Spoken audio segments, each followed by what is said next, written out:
ವಿಧಾನಸೌಧದಲ್ಲಿ ಹಿಂದೂ ಮಹಾನ್ ಸಂವಿಧಾನ ಶಿಲ್ಪಿ ಡಾಕ್ಟರ್ ಬಿಆರ್ ಅಂಬೇಡ್ಕರ್ ಅವರ ಜಯಂತಿಯನ್ನ ಭಕ್ತಿ ಹಾಗೂ ಗೌರವದೊಂದಿಗೆ ಆಚರಣೆ ಮಾಡಲಾಗಿದೆ. ಈ ಕಾರ್ಯಕ್ರಮದಲ್ಲಿ ಅಂಬೇಡ್ಕರ್ ಅವರ ಪ್ರತಿಮೆಗೆ ಪುಷ್ಪ ನಮನ ಸಲ್ಲಿಸಿ ಅವರ ಆದರ್ಶಗಳನ್ನು ಸ್ಮರಿಸಲಾಗಿದೆ. ಸಮಾಜ ಕಲ್ಯಾಣ ಇಲಾಖೆ ಕರ್ನಾಟಕ ಸರ್ಕಾರದ ವತಿಯಿಂದ ವಿಶೇಷ ಕಾರ್ಯಕ್ರಮವನ್ನು ಆಯೋಜನೆ ಮಾಡಲಾಗಿತ್ತು. ವಿಧಾನಸೌಧದಲ್ಲಿ ಇರುವ ಸಂವಿಧಾನ ಶಿಲ್ಪಿ ಡಾಕ್ಟರ್ ಬಿಆರ್ ಅಂಬೇಡ್ಕರ್ ಅವರ ಪ್ರತಿಮೆಗೆ ಪುಷ್ಪ ಅಲಂಕಾರ ಮಾಡಿದ್ರು. ಅಂಬೇಡ್ಕರ್ ಅವರ ಪ್ರತಿಮೆಗೆ ಪುಷ್ಪಾರ್ಚನೆ ಮಾಡಲು ಎಲ್ಲ ಸಾರ್ವಜನಿಕರಿಗೂ ವಿಶೇಷ ಪ್ರವೇಶವಿತ್ತು. ಅಂಬೇಡ್ಕರ್ ಸೇನೆಯ ರಾಜ್ಯಾಧ್ಯಕ್ಷರು ಆದ ಡಾಕ್ಟರ್ ಪಿ ಮೂರ್ತಿ ಅವರು ವಿಧಾನಸೌಧದಲ್ಲಿ ಇರುವ ಭಾರತ ರತ್ನ ಸಂವಿಧಾನ ಶಿಲ್ಪಿ ಡಾಕ್ಟರ್ ಬಿಆರ್ ಅಂಬೇಡ್ಕರ್ ಅವರ ಪ್ರತಿಮೆಗೆ ಪುಷ್ಪ ನಮನ ಸಲ್ಲಿಸಿದ್ರು. ಅಂಬೇಡ್ಕರ್ ಅವರ ಸಾಮಾಜಿಕ ನ್ಯಾಯದ ತತ್ವಗಳು ಇಂದಿಗೂ ಪ್ರಸ್ತುತವಾಗಿದೆ ಅಂತ ತಿಳಿಸಿದ್ರು. ಸಮಾಜದಲ್ಲಿ ಇದ್ದ ಸಮಾನತೆ, ಜಾತಿ ಭೇದ ಭಾವನ ತೊಡೆದು ಹಾಕಲು ತಮ್ಮ ಜೀವನವನ್ನೇ ಸಮರ್ಪಿಸಿದ್ರು. ಶಿಕ್ಷಣವೇ ಮುಕ್ತಿಯ ಮಾರ್ಗ ಅಂತ ನಂಬಿದವರು ಅನೇಕ ಕಷ್ಟವನ್ನ ಎದುರಿಸಿ ಉನ್ನತ ಶಿಕ್ಷಣ ಪಡೆದುಕೊಂಡ್ರು ಅಂತ ಅಂಬೇಡ್ಕರ್ ಅವರ ಬಗ್ಗೆ ಹಲವು ವಿಚಾರಧಾರೆಗಳನ್ನ ತಿಳಿಸಿದರು.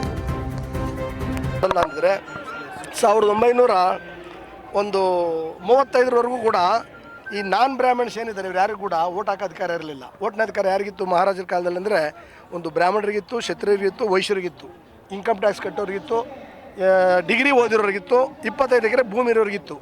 ಇನ್ಯಾರಿಗೂ ಕೂಡ ಅವಕಾಶ ಇರಲಿಲ್ಲ. ಆಗಿರುವಾಗ ಪರಮಪೂಜ್ಯ ಬಾಬಾ ಸಾಹೇಬ್ ಅಂಬೇಡ್ಕರ್ ಅವರು ಬ್ರಿಟಿಷು ಕಾಂಗ್ರೆಸ್ ಮೇಲೆ ಭಾಳ ಹೋರಾಟವನ್ನು ಮಾಡಿ ಇವತ್ತು ಈಗಿರ್ತಕ್ಕಂಥ ಪರಿಷ್ಠ ಜಾತಿ ಮತ್ತು ವರ್ಗ 35 ಕೋಟಿ ಇರೋ ದೇಶದಲ್ಲಿ 50 ಕೋಟಿ ಹಿಂದುಳಿದ ವರ್ಗದವರಿದ್ದಾರೆ, 15 ಕೋಟಿ ಧಾರ್ಮಿಕ ಅಲ್ಪಸಂಖ್ಯಾತ ಇದ್ದಾರೆ. ಅಂದರೆ ಟೋಟಲ್ ಇವತ್ತು 90 ಕೋಟಿ ಜನ ಇವತ್ತು ವೋಟಿಂಗ್ ಮಾಡ್ತಾರೆ ಅಂದರೆ ಹಕ್ಕು ಕೊಟ್ಟವ್ರೆ ಅಂದರೆ ಸಂವಿಧಾನದಲ್ಲಿ ಅದು ಪರಮಪೂಜ್ಯ ಬಾಬಾ ಸಾಹೇಬ್ ಅಂಬೇಡ್ಕರ್ ಅಂತಕ್ಕಂಥ ಮಾತನ್ನು ನಾನು ಹೇಳ್ತೀನಿ.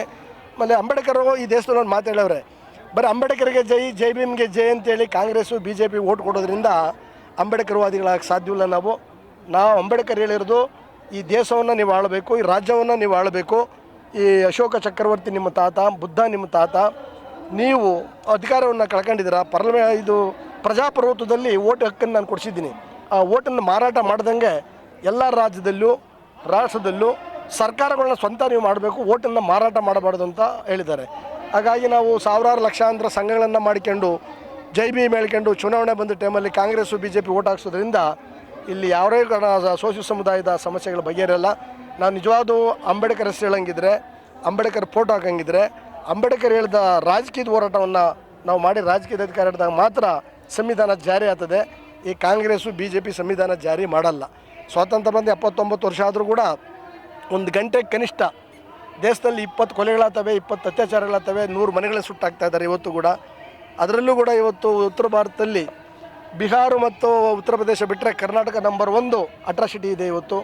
ಅದೇ ರೀತಿ ಇವತ್ತು ಕಾಂಗ್ರೆಸ್ ಸರ್ಕಾರ 1 ಲಕ್ಷ ಕೋಟಿ ರೂಪಾಯಿನ ಕಾಂಗ್ರೆಸ್ಸು BJP ಇದು ದಳ ಸೇರ್ಕೊಂಡು SC/ST ಫಂಡ್ ಏನಿತ್ತು, STP/TSP ಫಂಡು ಅದನ್ನು ಹೈಯರ್ ಎಜುಕೇಷನ್ಗೆ, ಪಬ್ಲಿಕ್ ವರ್ಕ್ಸ್ಗೆ, ಡ್ಯಾಮ್ ಕಟ್ಟಕ್ಕೆ, ಬೆಂಗಳೂರಲ್ಲಿ ಮೆಟ್ರೋಗೆ ಉಪಯೋಗಿಸಿದ್ದಾರೆ. 1 ಲಕ್ಷ ಕೋಟಿ ಅಂದರೆ ಪ್ರತಿಯೊಬ್ಬ ಬಡವ್ರಿಗೂ ಒಂದು ಮೋಡ್ ಮನೆ ಕೊಡ್ಬೋದಾಗಿತ್ತು, ಇಲ್ಲ ನಿರುದ್ಯೋಗಿ 10 ಲಕ್ಷ ರೂಪಾಯಿ ದುಡ್ಡು ಕೊಡ್ಬೋದಾಗಿತ್ತು ಬಿಸ್ನೆಸ್ ಮಾಡೋಕ್ಕೆ, ಅಥವಾ 3 ಎಕರೆ ಜಮೀನು ಕೊಟ್ಟು ನೀರಾವರಿ ಮಾಡಿಕೊಡ್ಬೋದಾಗಿತ್ತು. ಇವತ್ತು ಪರಿಷ್ಠ ಜಾತಿ ವರ್ಗದ ಬಡವರು ಯಾವುದೇ ಸ್ಟೇಷನ್ಗೆ ಹೋಗೋಕ್ಕಾಗಲ್ಲ, ತಾಲೂಕು ಆಫೀಸ್ಗೆ ಹೋಗೋಕ್ಕಾಗಲ್ಲ, DC ಆಫೀಸ್ಗೆ ಹೋಗೋಕ್ಕಾಗಲ್ಲ. ಈ ಎಲ್ಲ ವಿಚಾರಗಳನ್ನು ದೌರ್ಜನ್ಯ ದಬ್ಬಾಳಿಕೆಯನ್ನು ನಮ್ಮ ಫಂಡನ್ನು ಮಿಸ್ಯೂಸ್ ಮಾಡೋದನ್ನು ನಮ್ಮ MLAಗಳು ಮಾತಾಡಬೇಕು. SC ಮತ್ತು STಗಳು 53 ಜನ MLAಗಳಿದ್ದಾರೆ. ಅವರೆಲ್ಲ ಕೂಡ ಬಾಯಿ ಕಟ್ಟಿದ ಒಂದು ರೀತಿ ಪ್ರಾಣಿಗಳ ಥರ ಹಾಕಿ ಕೂತ್ಕೊಂಡಿದ್ದಾರೆ. ಹಾಗಾಗಿ ಇವತ್ತು ಹೆಚ್ಚೆಚ್ಚು ದೌರ್ಜನ್ಯ ದಬ್ಬಾಳಿಕೆಗಳು ನಡೀತಾ ಇದೆ. ಅದರಿಂದ ಮುಂದಿನ ದಿನದಲ್ಲಿ ಕರ್ನಾಟಕ ರಾಜ್ಯದಲ್ಲಿ ಈ BJP ಮೇಲೆ ಕಾಂಗ್ರೆಸ್ಸು, ಕಾಂಗ್ರೆಸ್ ಮೇಲೆ BJPಗೆ ಕಾಂಗ್ರೆಸ್ ಪರಿಹಾರ ಅಲ್ಲ, ಕಾಂಗ್ರೆಸ್ಗೆ BJP ಪರಿಹಾರ ಅಲ್ಲ. ಇವತ್ತೊಂದು 3ನೇ ಫ್ರಂಟನ್ನು ಮಾಡಿ ಕರ್ನಾಟಕದಲ್ಲಿ ನಾವು ಕರ್ನಾಟಕ ರೈತ ಸಂಘ, ಕನ್ನಡಪರ ಸಂಘಟನೆಗಳು, ಆಲ್ ಇಂಡಿಯಾ ಬಹುಜನ ಸಮಾಜ್ ಪಾರ್ಟಿ, ನಮ್ಮ ಅಂಬೇಡ್ಕರ್ ಸೈನ್ಯ ರಾಜ್ಯಾಧ್ಯಕ್ಷರಾದ ಮೂರ್ತಿಯವರು, ನಾವೆಲ್ಲ ಹೋರಾಟಗಾರರು ಒಂದು ಕಡೆ ಇದ್ದೀವಿ. ಈ ಕರ್ನಾಟಕ ರಾಜ್ಯದಲ್ಲಿ 25 ಜನ ಹೋರಾಟಗಾರನ ಅಸೆಂಬ್ಲಿಗೆ ಕಳಿಸಿದಾಗ ಮಾತ್ರ ಸಂವಿಧಾನಕ್ಕೆ ಬೆಲೆ ಬರ್ತದೆ, ಸಂವಿಧಾನ ಜಾರಿ ಆಗ್ತದೆ. ಅಂಬೇಡ್ಕರ್ ಹೆಸರು ಹೇಳೋಕ್ಕೆ ನಾವು ಲಾಯಕು ಇಲ್ಲ ಅಂದರೆ ಅನ್ಲಾಯಕು. ಅದನ್ನು ನಮ್ಮ ಜನಗಳು ತಿಳ್ಕೊಂಡು ಅಂಬೇಡ್ಕರ್ ದಾರಿನಲ್ಲಿ ಹೋಗ್ಬೇಕೆ ಹೊರತು ಬರೀ ಜೈ ಭೀಮ್ ಹೇಳ್ಕೊಂಡು ನೀಲಿ ಶಾಲು ಹಾಕ್ಕೊಂಡು ಓಡಾಡಿದ್ರೆ ಅಂಬೇಡ್ಕರ್ ಸಿದ್ಧಾಂತ ಅಂತಲ್ಲ ಅಂತೇಳಿ ಇವತ್ತಾದರೂ ಎಲ್ಲ ಅರ್ಥಕೊಂಡು ಒಂದು ಕಡೆ ಬರಬೇಕು. ಯಾಕಂದರೆ ಕರ್ನಾಟಕದಲ್ಲಿ 2 ಕೋಟಿ ಜನ SC ಮತ್ತು STಗಳಿದ್ದೀವಿ. 79 ವರ್ಷದಲ್ಲಿ ಒಬ್ಬನ CM ಮಾಡಿಲ್ಲ. ಎಲೆಕ್ಷನ್ನು CM ಮಾಡ್ತೀವಿ ಅಂತ ಹೇಳ್ತಾರೆ, ಓಟ್ ತಗೊಂತಾರೆ. CM ವಿಚಾರ ಮತ್ತು ಅದು ಮುಚ್ಚೋಗ್ತದೆ. ಅದೇ ಥರ 80 ಲಕ್ಷ ಮುಸಲ್ಮಾನರಿದ್ದಾರೆ, ಅವರೆಲ್ಲ ಕೂಡ ಒಬ್ಬರನ್ನು ಮಾಡಿಲ್ಲ. ಅದರಿಂದ ಸಂವಿಧಾನ ಜಾರಿ ಆಗಬೇಕಾದ್ರೆ ನಮ್ಮ ಓಟ್ಗಳನ್ನು ನಾವು ಹಾಕ್ಕೊಂಡು ಸಂವಿಧಾನ ಜಾರಿ ಮಾಡೋಂಥ ಜಾಗಕ್ಕೆ ಅಸೆಂಬ್ಲಿ ಪಾರ್ಲಿಮೆಂಟಿಗೆ ಹೋಗಬೇಕು. ಅದೇ ನಿಜವಾದ ಅಂಬೇಡ್ಕರ ಸಿದ್ಧಾಂತ, ಅಂಬೇಡ್ಕರ್ ದಾರಿ ಅಂತಕ್ಕಂಥ ಮಾತನ್ನು ಹೇಳಿ ಎಲ್ಲ ರಾಜ್ಯ ಮತ್ತು ರಾಷ್ಟ್ರ ಜಗತ್ತಿನ ಎಲ್ಲ ಜನಕ್ಕೂ ಕೂಡ ಅಂಬೇಡ್ಕರ್ ಹುಟ್ಟದಬ್ಬದ ಶುಭಾಶಯನ್ನು ಕೋರ್ತಾ ನಾನು ಈ ಮಾತು ಮುಗಿಸ್ತೀನಿ. ಜೈ ಭೀಮ್, ಜೈ ಭಾರತ್, ಜೈ ಕಾಂಚೀರಾಮ್, ಜೈ ಪ್ರೊಫೆಸರ್ ಕೃಷ್ಣಪ್ಪ, ಜೈ ಸಂವಿಧಾನ. ಈ ಒಳ ಮೀಸಲಾತಿ ಕೂಡ ಕೂಡಲೇ ಜಾರಿ ಮಾಡಬೇಕಂತ ಸಿದ್ದರಾಮಯ್ಯರನ್ನ ಒತ್ತಾಯ ಮಾಡ್ತೀವಿ. ನಿನ್ನೆ ಕೂಡ 1 ಗಂಟೆ ಕಾಲ, ಅರ್ಧ ಗಂಟೆ ಕಾಲ ಮೂರ್ತಿ ನಾವೆಲ್ಲ ಮೀಟಿಂಗ್ ಮಾಡಿದ್ವಿ. ಈ 15ನೇ ತಾರೀಕು ಕ್ಯಾಬಿನೆಟ್ ಇದೆ. ಕ್ಯಾಬಿನೆಟ್ ಒಳಗಡೆ ಡೇಟ್ ಫಿಕ್ಸ್ ಮಾಡಿ ನಾವು ಆದಷ್ಟು ಜಲ್ದಿ ಮಾಡ್ತೀವಿ ಅಂತ ಹೇಳಿದ್ರೆ ಅದನ್ನು ಕೂಡಲೇ ಮ್ಯಾನಿಫೆಸ್ಟೋಲ್ಲಿ ಹಾಕಿದ್ದೀರ ನೀವು. ಕ್ಯಾಬಿನೆಟ್ ಡಿಸಿಷನ್ ಆಗಿದೆ, ಅಂಗೀಕಾರ ಆಗಿದೆ ಯಾರ್ದು, ಇದು ಗವರ್ನರ್ದು. ಈ ಕೂಡಲೇ ಮಾಡಬೇಕು. ಇದನ್ನು ಮಾಡಲಿಲ್ಲ ಅಂದ್ರೆ ರಾಜ್ಯಾದ್ಯಂತ ಆಗಂತ ಬೇರೆ ಎಲ್ಲ ಇದಕ್ಕೂ ನೀವು ಜವಾಬ್ದಾರಿ ಅಂತಕ್ಕಂಥ ಮಾತನ್ನು ಹೇಳಿ ಕೂಡಲೇ ಅದನ್ನು ಕೂಡ ಜಾರಿ ಮಾಡಬೇಕಂತ ಸರ್ಕಾರಕ್ಕೆ ನಾವು ಒತ್ತಾಯ ಮಾಡ್ತೀವಿ. ಇವತ್ತೇನು ಭಾರತ ರತ್ನ ಸಂವಿಧಾನ ಶಿಲ್ಪಿ ವಿಶ್ವನಾಯಕ ವಿಶ್ವಮಾನವ ಡಾಕ್ಟರ್ BR ಅಂಬೇಡ್ಕರ್ ಅವರ 135ನೇ ವರ್ಷದ ಜಯಂತ್ಯೋತ್ಸವ ಶುಭಾಶಯಗಳನ್ನು ತಿಳಿಸಿದ ಇವತ್ತು ಬಾಬಾ ಸಾಹೇಬ್ ಅಂಬೇಡ್ಕರ್ ಜಯಂತಿನ ಇವತ್ತು ಇಡೀ ನಮ್ಮ ಭಾರತ ರಾಷ್ಟ್ರದ ಎಲ್ಲ ಮೂಲೆ ಮೂಲೆಗಳಲ್ಲಿ ಅಂಬೇಡ್ಕರ್ನ ತುಂಬ ಜಯಂತಿನ ಅದ್ದೂರಿ ಕಾರ್ಯಕ್ರಮ ಮಾಡ್ತಾಯಿದ್ದಾರೆ. ಹಾಗಾಗಿ ಇವತ್ತು ಅಂಬೇಡ್ಕರ್ ಸೇರಿದಂಥ ಹಲವಾರು ರಾಜ್ಯ ಮುಖಂಡರು ಎಲ್ಲ ಜಿಲ್ಲೆಯಲ್ಲಿ ಕಾರ್ಯಕ್ರಮ ಮಾಡ್ತಾ ಇವತ್ತು ನಾವೇನು ವಿಧಾನಸೌಧದ ಮುಂಭಾಗದಲ್ಲಿ ಪರಮ ಪೂಜ್ಯ ಬಾಬಾ ಸಾಹೇಬ್ ಅಂಬೇಡ್ಕರ್ ಒಂದು ಆಶೀರ್ವಾದ ತಗೊಳಕ್ಕೆ ಬಂದಿದ್ದೀವಿ. ಸೊ ಹಾಗಾಗಿ ಇವತ್ತು ಪರಮ ಪೂಜ್ಯ ಬಾಬಾ ಸಾಹೇಬ್ ಅಂಬೇಡ್ಕರ್ ಸಾಹೇಬ್ ಅಂತ ಹೇಳಿದ್ರೆ ಇಡೀ ನಮ್ಮ ಭಾರತ ದೇಶದ ಒಂದು ರೋಲ್ ಮಾಡ್ರು, ನಮ್ಮೆಲ್ಲರ ಆಸ್ತಿ. ಇವತ್ತೇನಾದರೂ ಒಂದಷ್ಟು ನಾವು ದಲಿತರು ಇವತ್ತು ಒಳ್ಳೆಯ ವಿದ್ಯಾರ್ಥಿಗಳಾಗಿದ್ದೀವಿ, ಬುದ್ಧಿವಂತ ಆಗಿದ್ದೀವಿ, ಒಂದಷ್ಟು ನಮ್ಮವರು ರಾಜಕಾರಣಿಗಳಾಗಿದ್ದಾರೆ, MLAಗಳಾಗಿದೆ, MP ಗಳಾಗಿದೆ ಅಂತ ಹೇಳಿದ್ರೆ ಅದಕ್ಕೆ ಬಾಬಾ ಸಾಹೇಬ್ ಅಂಬೇಡ್ಕರ್ ಸಾಹೇಬ್ರ ಕಾರಣ ಬಂಧುಗಳೇ. ಇವತ್ತು ಬಾಬಾ ಸಾಹೇಬ್ ಅಂಬೇಡ್ಕರ್ ಸಾಹೇಬರು ಏಪ್ರಿಲ್ 14ನೇ ತಾರೀಕು ಹುಟ್ಟಿ ಕಡು ಬಡತನದಲ್ಲಿ ಅಸ್ಪೃಶ್ಯರಾಗಿ ಶೂದ್ರಾಗಿ ಸಾಕಷ್ಟು ನೋವುಗಳನ್ನ ತಿಂದು ಇವತ್ತು ಅವರು ನೋವು ತಿಂದು ನಮಗೆಲ್ಲ ಒಂದು ಅದ್ಭುತ ಒಂದು ಸಂವಿಧಾನ ಕೊಟ್ಟಿದ್ದಾರೆ, ಭಾರತ ಸಂವಿಧಾನ.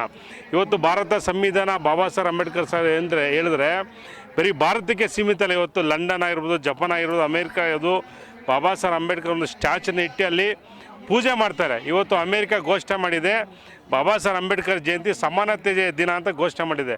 ಅಂಥ ಒಂದು ವ್ಯಕ್ತಿತ್ವಳ್ಳಂಥ ವಿಶ್ವನಾಯಕ ಬಾಬಾ ಸಾಹೇಬ್ ಅಂಬೇಡ್ಕರ್ ಸಾಹೇಬರು. ಹಾಗಾಗಿ ಇವತ್ತು ನಾವು ಬಾಬಾ ಸಾಹೇಬ್ ಅಂಬೇಡ್ಕರ್ ಜಯಂತಿನ ಇವತ್ತು ಕರ್ನಾಟಕ ಸರ್ಕಾರ ವತಿಯಿಂದ ಮಾನ್ಯ ಮುಖ್ಯಮಂತ್ರಿಗಳು ಸಿದ್ದರಾಮಯ್ಯವರಾಗಿರ್ಬೋದು, ಮಾದೇಪ್ಪನ ಆಗಿರ್ಬೋದು, ಪ್ರತಿ ವರ್ಷವೂ ಈ ಒಂದು ಕಾರ್ಯಕ್ರಮ ತುಂಬ ಅದ್ಭುತ ನಡೀತದೆ.